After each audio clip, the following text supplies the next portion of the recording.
Jimmy Mohamed. Alors aujourd'hui, Jimmy, vous nous parlez de la vasectomie. D'abord, pourquoi en parler maintenant ? En fait, l'assurance maladie détaille qu'entre 2010 et 2018, le nombre d'hommes français ayant eu recours à la vasectomie a augmenté de près de 500%. Ah oui, c'est énorme. Et oui, cette opération concernait environ 9000 hommes en 2018 contre à peine 2000 en 2010. Il faut croire que les Britanniques sont un peu moins frileux que nous. Ils sont près de 1/5 à être vasectomisés. Mais on va peut-être les rejoindre. Alors, ça consiste en quoi cette vasectomie ? Alors, la vasectomie, c'est un moyen de contraception masculin définitif et plutôt très efficace. Le taux de succès, il est de l'ordre de 99%. Donc ça marche quasiment à chaque fois. Alors les spermatozoïdes sont produits au niveau par les testicules. Ils quittent les testicules en passant par des canaux qu'on appelle les canaux déférents.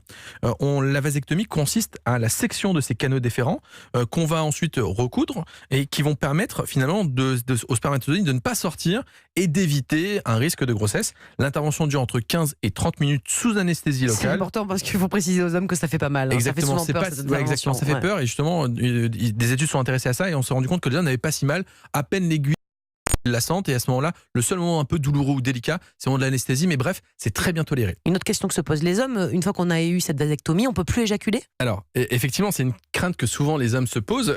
Bien que les canaux déférents aient été sectionnés, il persiste toujours des spermatozoïdes dans le liquide séminal pendant plusieurs mois.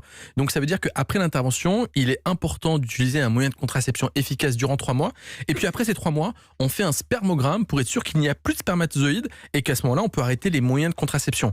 En revanche, ça n'empêche pas l'éjaculation. En effet, les spermatozoïdes présentent qu'en moyenne 2 à 3% de l'éjaculation. Et oui, donc c'est très peu finalement. Tout le reste du sperme, c'est créé par ce qu'on appelle les vésicules séminales qui sont au-dessus de la prostate, donc un peu plus haut que le site de la vasectomie. Bref, on continue d'avoir des éjaculations, même lorsqu'on a une vasectomie. Et donc c'est une bonne nouvelle. Merci beaucoup, docteur Jimmy Mohamed.